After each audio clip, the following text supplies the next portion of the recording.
Hello everyone, this is Aditya Mehta and you are listening to Personality Development Podcast. And today we are going to dive into the topic that has been chanted across centuries, cultures, and now even in science labs. Yes, we are going to talk about chanting.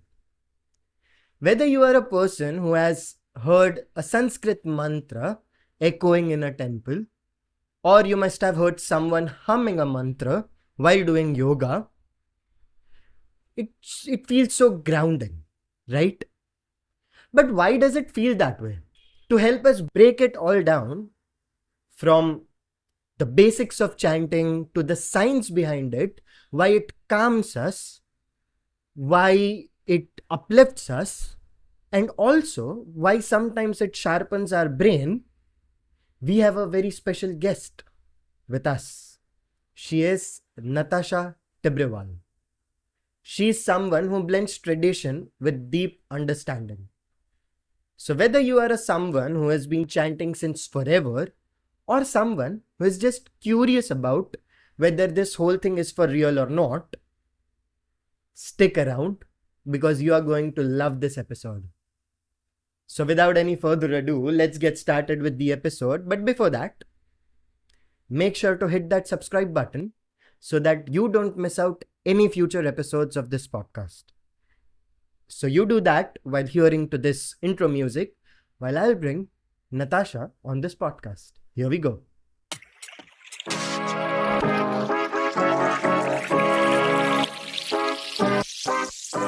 Hello everyone, welcome back to today's episode. As I've already mentioned, we are joined by Natasha Tibrewal.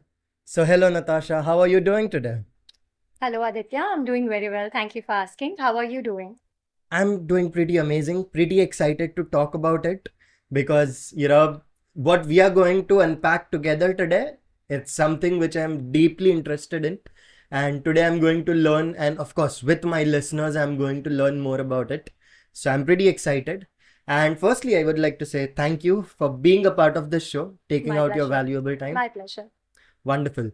So, Natasha, we are going to dive deeper into the basics of chanting. But before doing that, I would like to know more about you. Listeners would like to know more about you.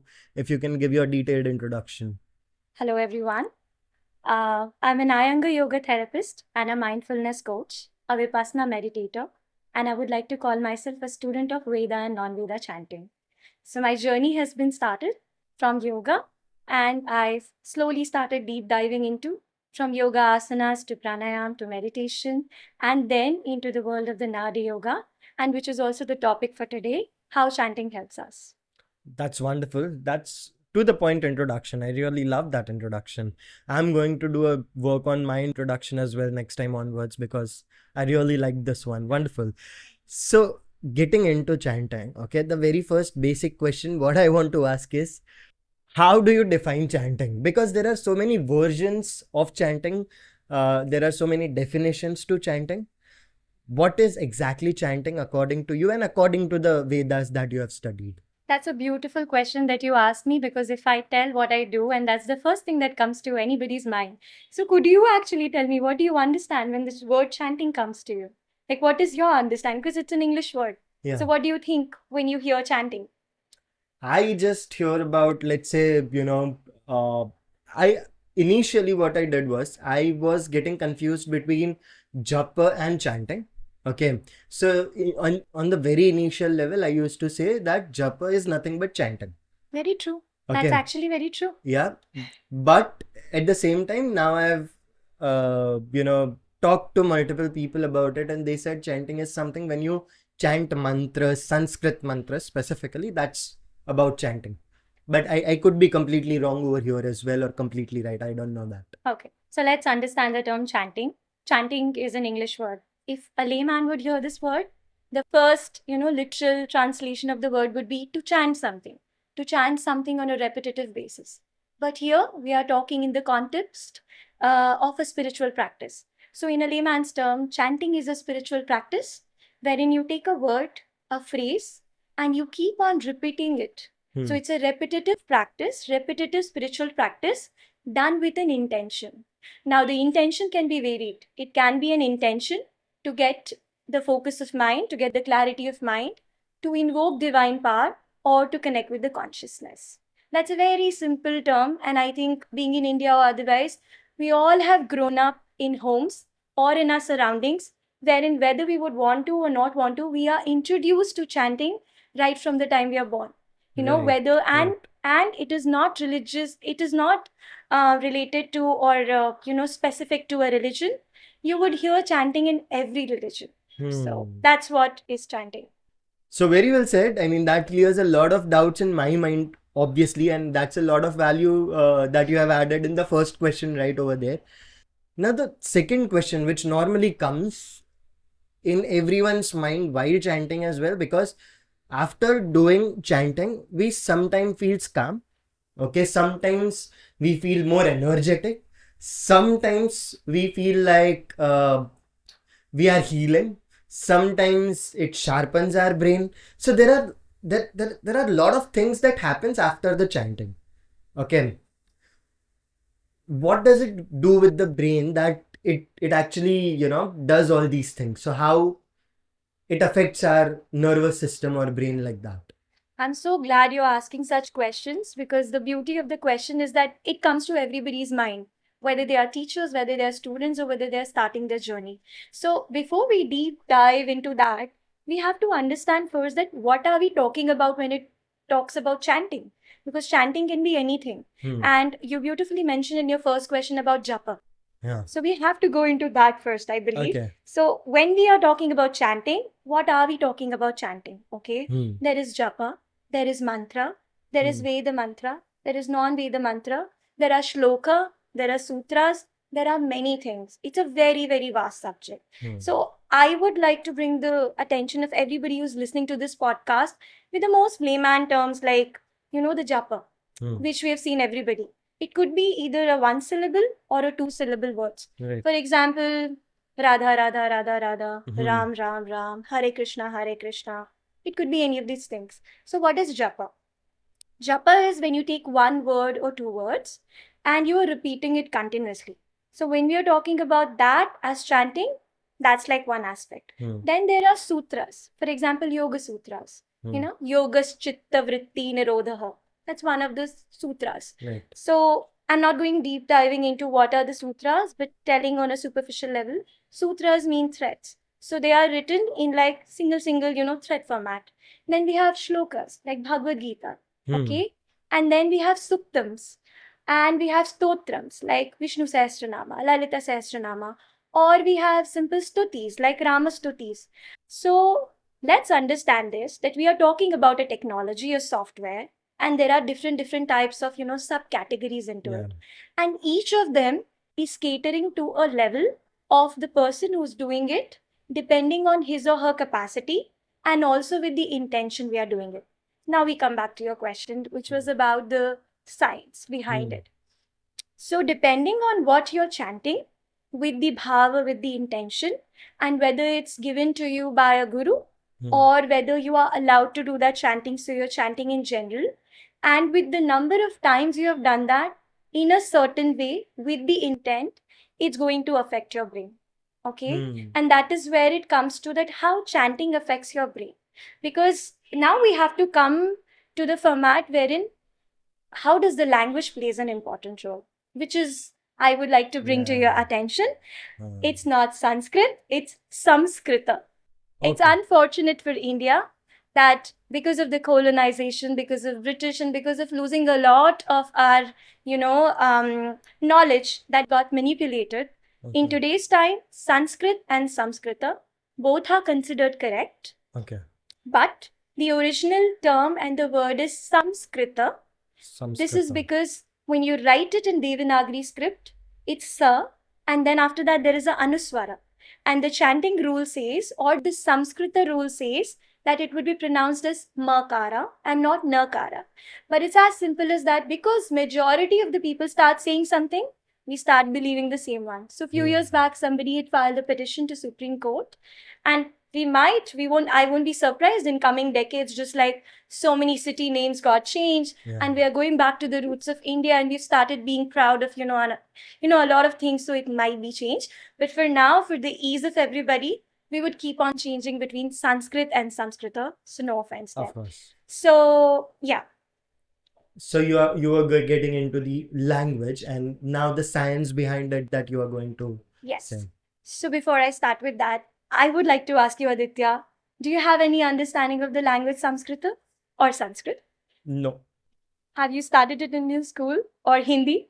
Hindi, yes, Okay. but not So Sanskrit. you are very well familiar with Devanagari script. Yeah. Okay, great. And I believe you are more well versed with Marathi and Gujarati. Yeah. Being there. Yeah. That's amazing. That's amazing. That's the beauty of India and the vernacular languages. So Samskrita is based on Devanagari script. And if I have to start with the language, wow, this language is so profound. I feel fortunate and unfortunate both at the same time because I was introduced about this language in the school, but it's only a few years back that I started learning this subject in depth. It's not a language of symbol. Unlike other languages, which is denoted by symbol, this language is considered as the language of technology, the language of sound. It's Okay. considered that Samskrita is a language of technology and sonic sounds. So it's believed that it was heard first by the rishis, the saints, which when they were in the deep state of trance, when they were listening to the Vedas. Just like Vedas are Paurusha, which means it's not coming from a human, it's coming from the divine consciousness, just like the word Om. Samskrita was first heard by them in the form of sound, and then because they wanted to denote the sound, they came up with symbols. Okay. Okay. For example, as basic as possible, your name is Aditya, and let's say you're the only Aditya here in Mumbai or in India. And if I have to call out Aditya, I come up with a symbol. And now this is how your symbol, is denoted. So similarly, it's a very holistic kind of a language, very technical, in which the sound is produced by hitting your tongue or a palate in different points of your mouth. So it's considered that the sound which is produced in different parts of your body, not just to your mouth, but different parts of your body, is what the Sanskrita language is based on. So it caters to the chakra, it caters to the energy centers, our pranas, and it caters to the different forms of the mouth. So when the language itself is based on the sound, then we come to the energy part, which is where the science comes. Wow. Everything in the universe is made up of energy, and everything is vibrating at a certain resonance. So the purpose, or let's say the language, was nothing but the frequencies that were first identified. To create those frequencies, they further digged into the sound. And those sounds were basically identified and written as symbols. So we go that way. And then it was how Samskrita or Sanskrit was actually coded and written. Wow. Okay, and that's the reason it is so universal that if you are learning this language and you're learning it the right way, no matter which origin, race, culture, or ethnicity you come from, when I close my eyes, I would not be able to differentiate between where you come from. There is no influence of, mother tongue or a culture. So that's how is the purity of the language itself. Wow. Now, coming back to the language, if you may allow me, and I can go deeper. Please go. So you have studied Hindi. Yeah. So it starts with ka, kha, ga, gha, cha, cha, ja, ja. Yeah. Yeah. So the Devanagari script remains the same. So it goes from kavarg to chavarg to tavarg, pavarg. So basically, when you're sounding ka, it comes to the throat. Yeah. And when you're saying papa, mama, it's lips. So I would like everybody to try once to say papa or mama. Yeah, I would Papa. like you to try without Mama. using your lips. Try to say papa without using your lips. Yeah. Tata. No. Because it's a labial. It's a labial. Now, yeah. it's beautifully categorized into categories. So if you have to speak about pa, pa, ba, pa, ma, you cannot produce any of the swaras, any of the consonants without using your lips. That's why it's considered into labial category. Similarly, when you say ka, kha, ga, kha, ng, you have to go here. So that's why it's called guttural, the sound of kantha, throat. And you don't need lips here. So now this is how it's scientific, and it travels. The sound travels from the kantha to cerebral, palatal, labial. Okay, Oh. that's how it goes. Now it's not just it. We are just touching the surface of the water. Now Okay. there is deeper into it. Once it is traveled from here, we also are traveling from here to here. That means the last word, okay, the last letter of every Varga category is actually called Anunasika, means nasal sound. So Okay. you cannot say ma without using the nasal. You cannot Hmm. say nya, n without using the nasal. For Right. example, Ganapati. Huh. The Ganapati, the Nakara, it has to be with the nasal. Nasal. Now, I'll come later why and how they play the role into it. Now, let's take the category ta and tha. I would request you to say both these swaras.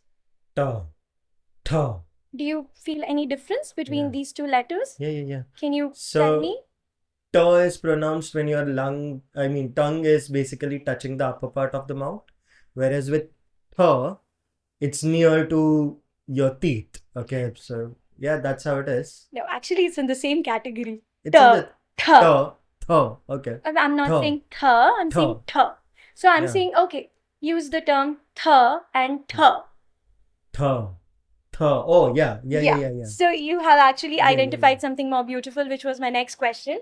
So that was about the dental and this thing. I was coming to the letter ta and ta. Okay?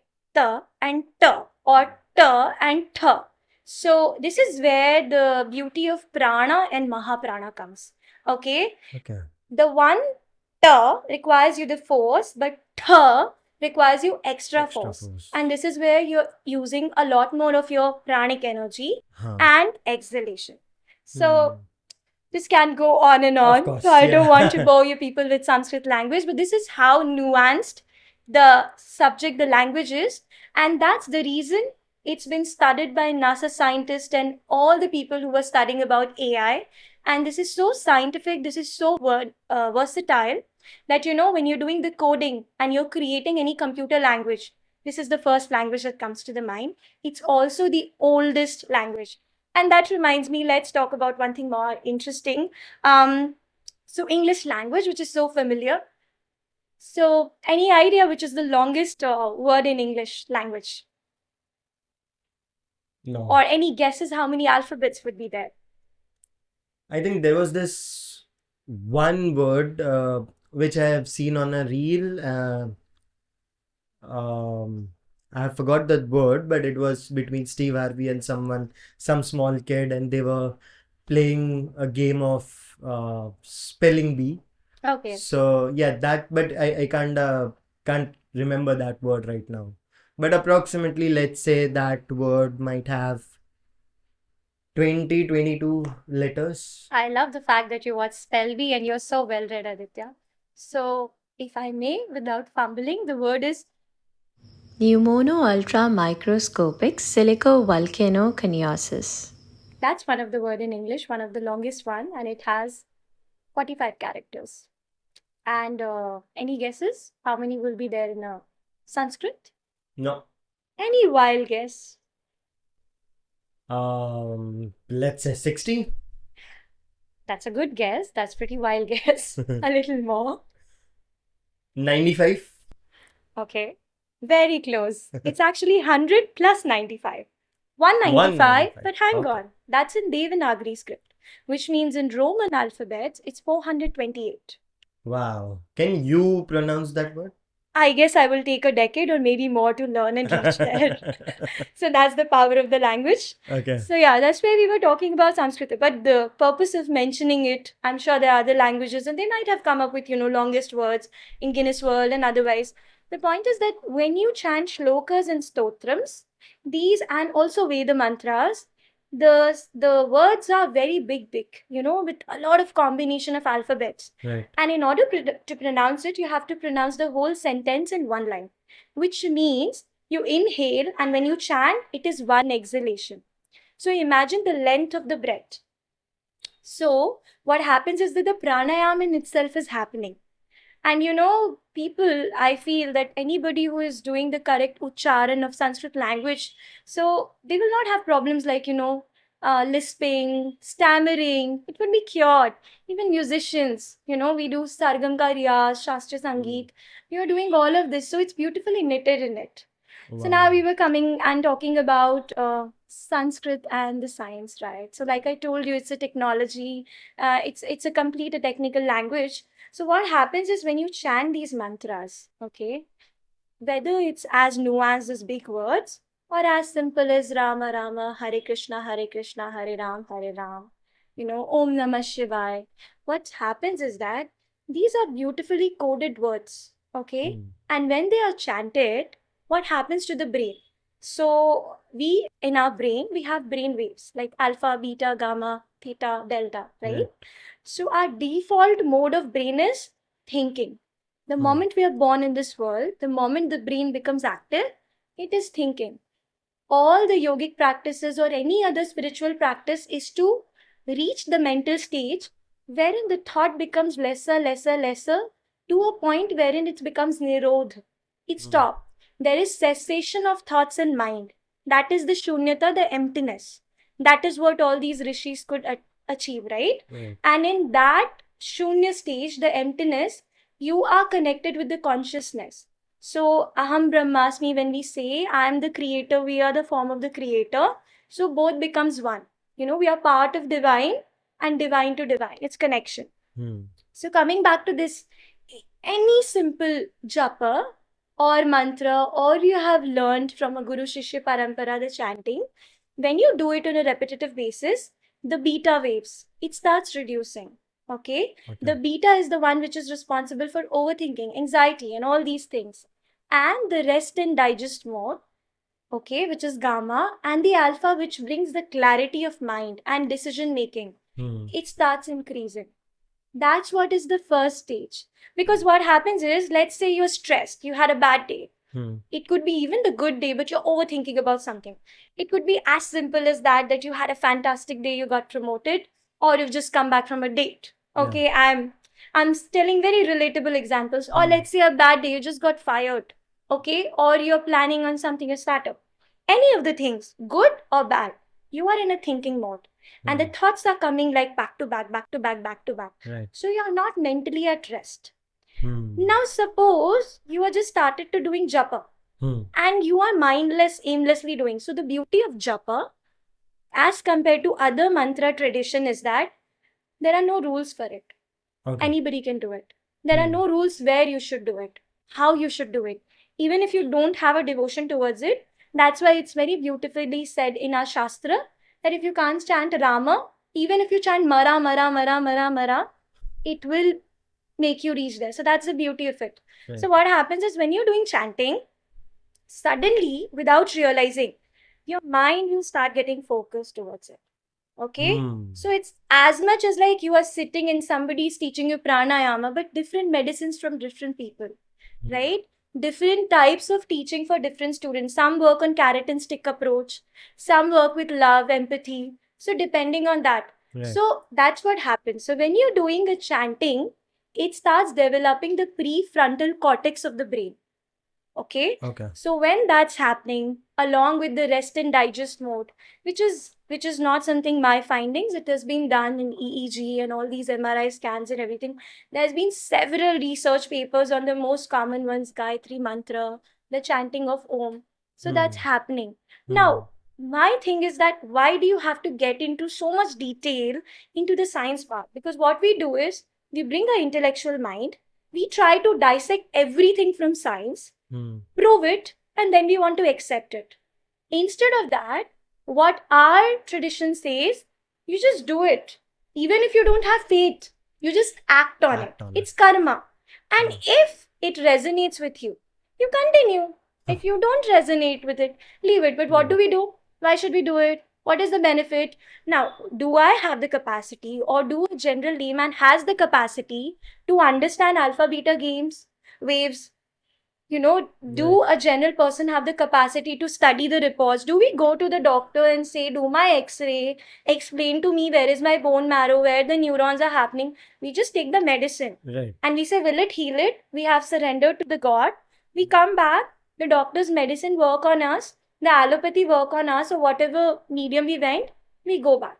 But Right. here, what we are doing, always dissecting. Always So does. science doesn't have the capacity to go to that level. You Hmm. know, that is Right. what in short would be, I would say. Wow. It wasn't short though, but yeah, thank you so much for explaining that. But it was surely interesting. Okay, Trust me, it was short from my point of view. I mean, there is a whole word with 428 letters, and you told it would take a decade or more. So I feel this was generally a small explanation. So yeah, I get that. Coming to my next question, you mentioned about intention as well. Okay, what are your intentions towards chanting that mantra? Absolutely. Now, the question I have is, while chanting the mantras, okay, like, is there any specific rule or pronunciation to it, or only the intention is enough? Okay. Again, another one, a deep insight on the science of chanting. So I would give an example of yoga because that's where I come as my expertise come in the first place. Mm-hmm. So different people do yoga for different intentions. Right. Okay. While they say that even if you do yoga with mindlessly, the benefit will come to you. That's Hmm. what, all the yogis said that. Hmm. So you might be doing to get fit. Somebody might be doing to get mental calmness. Someone else might be doing to, get the physical benefit of it. Right. And someone might be doing to get to the ultimate, liberation and to meet the divine. But everybody is starting the journey somewhere. Right. This is how chanting also works. Firstly, the subject will not attract everyone. Okay. It's just like you might be interested in being fit, but you might resonate more with playing a sports or swimming or gym or yoga. But not everybody would be interested in yoga. So I would definitely like to say it's a spiritual subject, quoting my guru and all the gurus that I read, that ye vidya sabko nahi aati, ye vidya bulati, it's like a calling. That's why I keep reading the stories, including mine. I would say that I never thought I was into corporate. I was loving my profession. I never thought I would one day, leave everything and become a yoga teacher. So, and then of course, chanting. I never thought I would be so interested into the subject that I would deep dive into the level that I enjoy classical music more, listening to stotram shlokas more, while I grew up listening to Beatles and Beethoven, right? So it's a change that happens. Yeah. So your question was that what is the intention, right? No, the So- question is that is there any rules and pronunciations by which that mantra should be recited, or only the intention is enough to reap the benefits? So one of the most beautiful thing which is considered is that अनजाने को सब माफ है, जानबूझ के गलती तो crime है, जानबूझ के गलती तो पाप है, Okay. which is considered in our rituals, in Mhm. religious beliefs also, and here also to a certain extent. Now, yes, there are very nuanced rules. That's where the chanting, we are grateful to all the people who protected this subject, including a lot of subjects like yoga, Kalaripayattu, so many other things, because so many times colonizations and other things happened, this subject would have been diluted, or would have been lost. It's still preserved and kept in the most unadulterated tradition, at least by many people in India and abroad, I feel. Mhm. So what happens is that there are rules for chanting, okay? And it starts with Vakashuddhi, which means you learn the phonetics. You learn the basic levels of chanting, the dictions, the phonetics. Then you move to the correct pronunciation. So there are 6 rules when it comes to the chanting, the Veda chanting, and one has to follow each and every rule, which is starting from the correct pronunciation, to the matras, how much duration one should be done, the pace, the conjunctions, the punctuations, everything has to be taken care of. Now, this is where the division of japa, mantra, and Vedic chanting comes into picture. If you're doing a japa, okay, then there are no rules for it. It's just the bhakti and the bhav. You have connected with whatsoever, you connect with the God or the higher realm. You take that word that resonates with you. That's why when you go to an ISKCON temple, you do Hare Krishna, Hare Rama, Hare Krishna. No rules for it. You can do it even in the toilets anywhere. Right. Japa, there is no rule. But as you progress into chanting, you have to follow the rules. You have to, it's such a pure subject that when you move into the Veda chanting, You cannot do it while you're in toilet or consuming alcohol or something. It's as simple as that. You wouldn't do that while you're praying and offering something to the God. Is be like, hey, I'm sipping a beer and I'm doing that, right? So there are certain things which is also working on the basis of rules and everything. But now many people would question me, oh, this is superstitious, oh, this is religious belief. I would want to bring the attention of science here. If you are not chanting in a certain way, the sounds coded will not come together. It's just like if you're a coder and you have a certain code to activate something, and if you're writing in that language and you do one mistake, the software will not work. Correct. Veda chanting or the stotrams and the nuanced chanting works like that.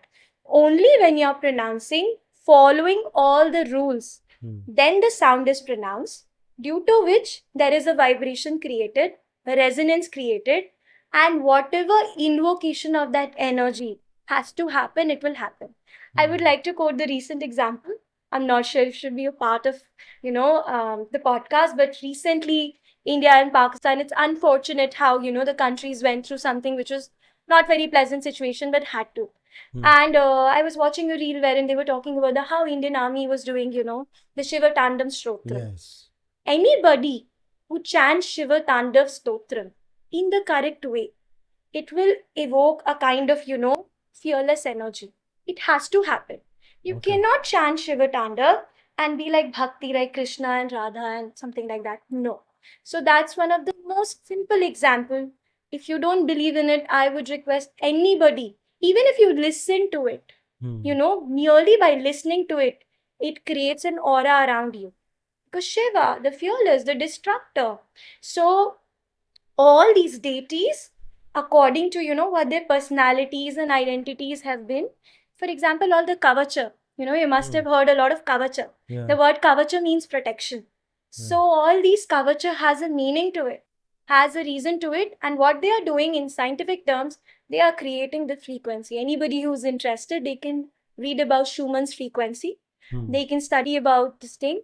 The simple word Om, which is from the Yoga Sutra, chapter 1.27, which says Tasya Vachakav Pranavaha, which means that the name of the God in itself in Yoga Sutra is denoted as Pranava, which nobody knows. That is there a name of the God, but it's denoted as Ishvara as Pranava. And how is the God denoted? As the symbol Om. And the Om has a frequency of 432 hertz, which is the frequency at which the earth resonates. Yeah. And we chant and we start everything with Om. So the point is, whether we want to agree or disagree, the universal laws remain the same. And it's factual. Yes. It is not religious. It is not biased. If something is factual and universal, it will work for you as much as it will work for them. So the code written by anyone, it will work the same way.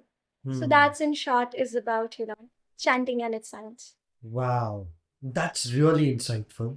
And I'm learning a lot of things right now, and I'm sure I'm going to re-listen to it as well because editing is definitely going to be done, and then I have to review it, and I'm going to at least go through it twice, and I'm definitely going to relate to each and every word you said right now. So that's very well explained, and I'm sure a lot of listeners are getting some amazing values right now. Audience, if you feel that you are gaining some amazing value, make sure to mention that in the comment so that I know that we can do a second episode of this as well with the same guest. Yeah. So make sure to do that. Coming back to you. Now, you also mentioned about non-Veda mantras as well. So how is it different from Vedic mantras? And if you can give me an example of a Vedic mantra and a non-Vedic mantra over Yeah, here. sure. So firstly, I would like to say that anybody who is interested in the subject of chanting should not go into Veda and non-Veda at a starting level. Okay. Like shouldn't be bothered about it. They should start with the language. They should learn whatever mantra they is resonating with. But for those who are already into the subject, have some understanding of it. So we have 4 Vedas, and we say that most of the knowledge that's coming to us is from the Vedas, and Vedas are Aparishya. Aparishya means beyond the Purushas, which is beyond the humans. It's neither written by human being okay, nor cited by human being. It was in the deep trance state wherein they listen, Shruta and Smriti. Whatever they remember, they wrote, okay? And till date, most of the authentic traditions of knowledge are passed on to Guru Shishya Parampara. Right. You know, it can be classical, dance, music. Now we are fortunate, we have technology. We are doing this podcast also with the help of technology. Right. So it has come, but everything was, Guru Shishya Parampara. So what happens is that any mantras that's coming from Veda, okay, mostly from the Rig Veda. We have Rig Veda, Sam Veda, Yajur Veda, Atharva Veda. Atharva Veda. All the Vedas have, different meanings, different reasons for it, which we can talk about maybe in later Of episodes. course. So coming back to which Veda it's coming from, there is a meaning to it. And there was a purpose for it. There were a lot of rites and rituals they were done, to invocate a certain energy. We have read about it that there was fight between devas and asuras. We have read about it that there was a time when there was Manushya, there was devas and asuras. All three coexisted together. Who Right. knows, in future we might be coexisting with AIs, humans and Uh-huh. aliens and ETs. Yeah. That's what I think about it. Okay. Right? So they all existed. And that's where a lot of rituals were done, a lot of things were done. And there were, like I was talking and mentioning about coding, so they were done for certain reason, okay? Like there is Mahamrityunjay mantra or Gayatri mantra. These are coming from Vedas. They cannot be sung. So let's understand, okay? So what's the difference between Veda and non-Veda? Okay? In Sangeet, do you sing, Aditya? Yeah, very bad, but yeah. I'm pretty sure you have a beautiful voice, so you must be singing beautifully. So I hope you have an understanding. There are 7 notes, Sat Swara, Yeah. on the basic Yeah. level. So yeah. So Veda mantras, the rule says there are only 3 notes, not 7. Okay. So I can sing, for example, I can sing any of the stutis or any of the mantras in my devotion. But when it comes to yoga mantra, the pace is like this. Have you seen a heartbeat? Yeah. The Veda mantras work like that. That's why when you go to a mandir and you listen to a Vedic priest, or you go to any Buddhist temples or something, they are chanting with one pace and it starts affecting you here. So that's one of the rules. So you have to follow all the rules when you're doing Veda chanting. In non-Veda chanting, you don't follow it. Okay? The second thing is, when you're doing a non-Veda chanting, you're only following the Sanskrita rules. Okay? Just like language rules, you're reading English, you will take care of the punctuations and everything. Right. When you're chanting a Veda mantra, you have to follow the rules from whichever Veda Upanishads it's coming from. Like it's believed that Gayatri mantra was only chanted after the initiation when it was given by a guru. Okay? But today we hear people singing. And Bollywood has to be blamed for a large extent because everything was musically done and then we forgot the essence of it, know. But you cannot sing. You have to chant in a certain way. So I attempt chanting if my voice is fine. Om Bhur Bhuvassuvaha Tat Savituhu Varenyam Bhargo Devasya Dhimahi Dhiyo Yo Nah Prachodayat. Okay. Now, if I would be chanting in most of the places, they must be hearing like Om Bhur Bhuvaswaha Tat Savitur Varenyam. Even the pronunciations are incorrect, wherein it's Tat Savitur or, Prachodayat. So what I'm saying is that the chanting is different. Even though right now when I chanted, because of my voice limitation, I couldn't chant in the proper way. Chanting has to evoke a certain frequency.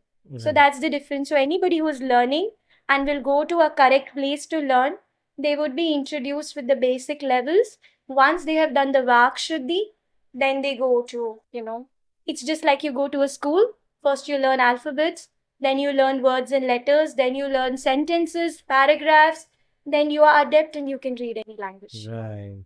That's very well explained and very it was a very good recitation of Gayatri Mantra, the first one that you did, and it literally created some energy. I could have felt that.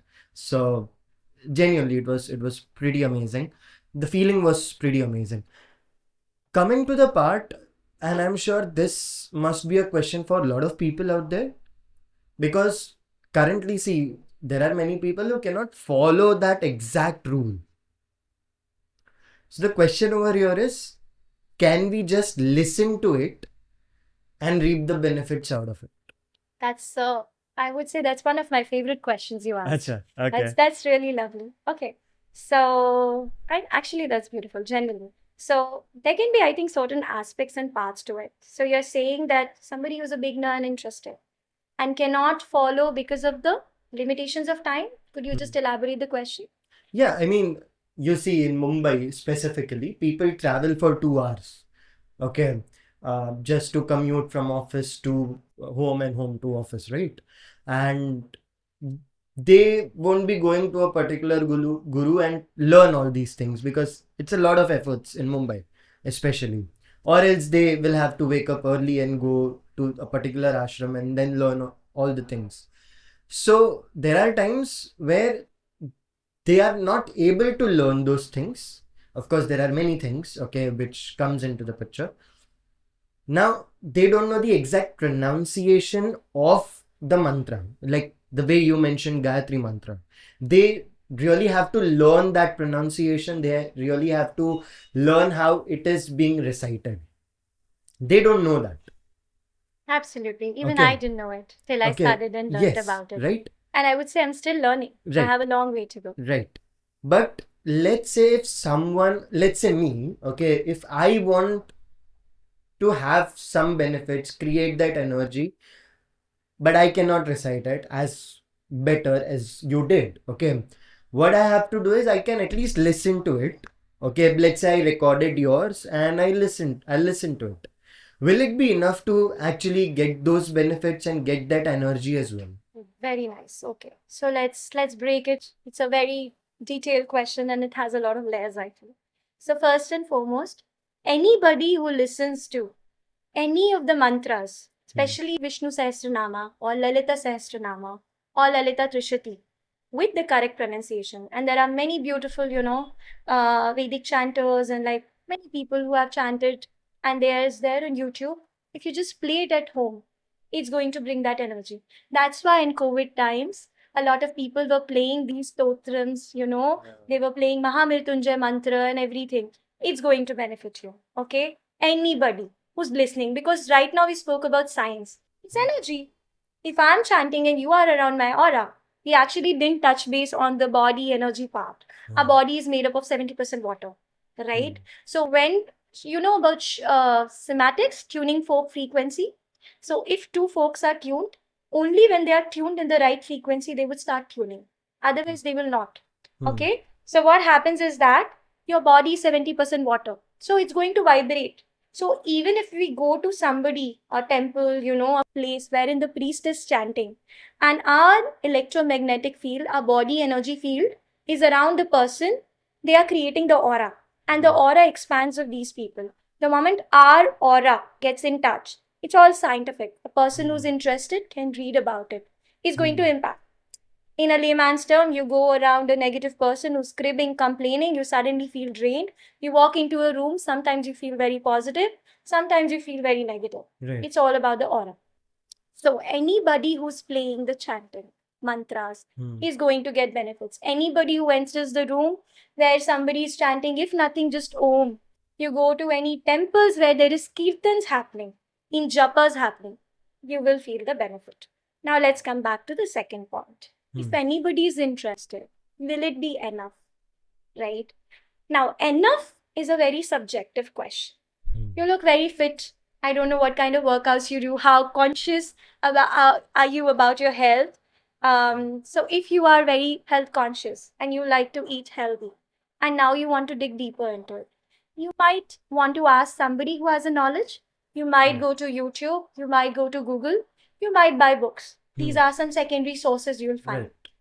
That would be enough to guide you on the path. If it makes you more curious, you might start learning and making dishes also. You might start making changes in your habits. Okay? You might want to learn. If you're a gifted, you might just see if, that's where the yoga samskaras come. Right. Some people, by just listening to it, they are child prodigies or they are gifted. They don't need to learn that much. Some people are gifted. You watch a dish and you can cook.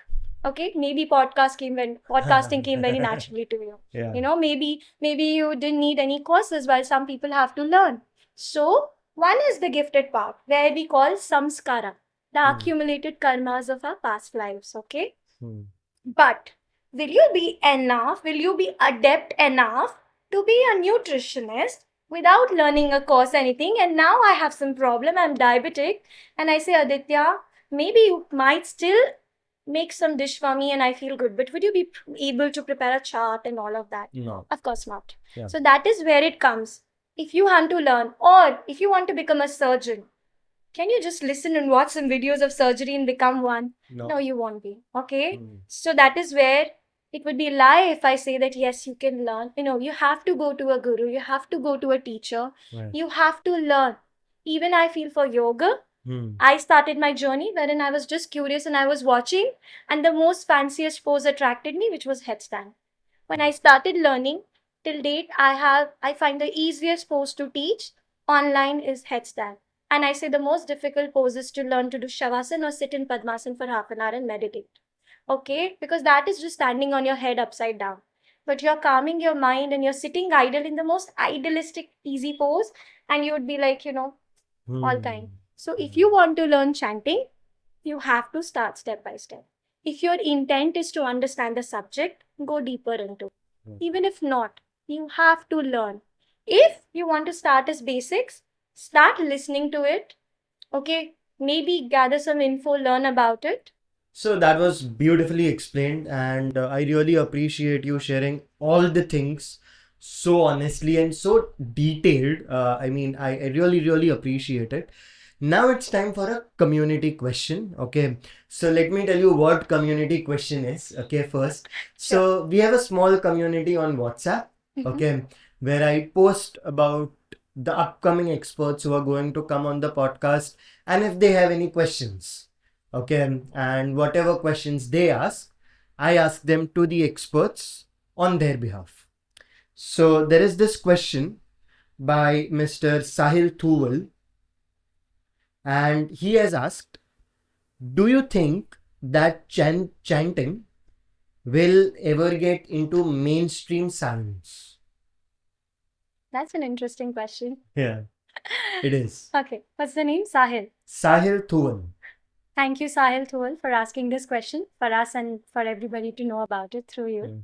So, chanting has already been in the science, okay?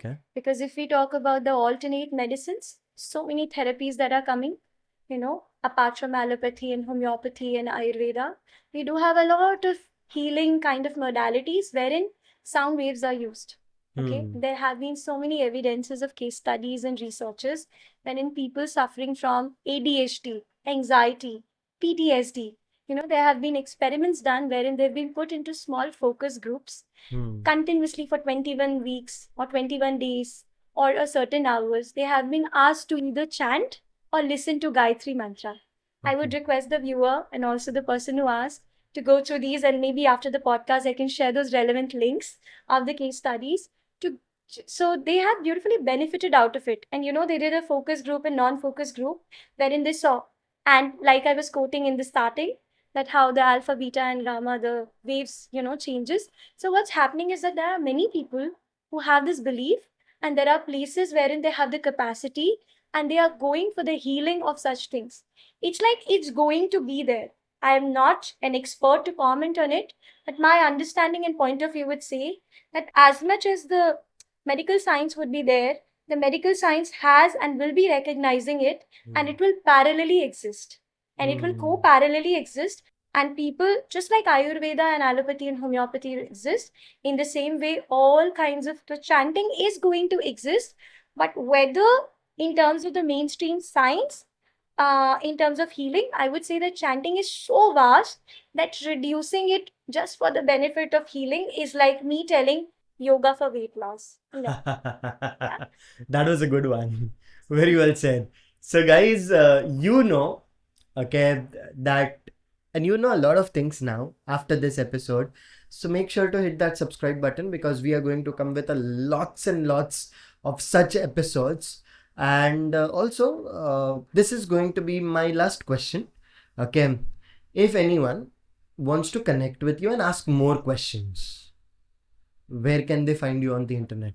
And anybody who wants to know about the subject more and is curious to know about it, They can reach out to me on Instagram at Natasha Tibrewal, spelled as my name, and I would be happy to help and answer anybody their query. And also they can if they are more interested, they can learn about chanting through my detailed courses. Thank you. That's wonderfully said. So, guys, make sure to mention to her that you have heard her on Personality Development Podcast. Only then she is going to reply. So, make sure to do that. Okay. And thank you so much, Natasha, Thank you, for Aditya. amazing insights that you have given to us. I am sure I have learned a lot of things which I did not know earlier.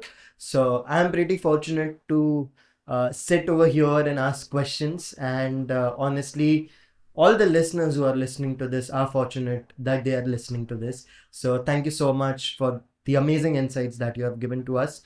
With that being said, all the audience, thank you so much for listening or watching to this episode till the end. So, thank you so much for doing that. With that being said, this is Aditya Mehta along with Natasha Tibrewal signing off from this episode. See you in the next one. Till that, peace out.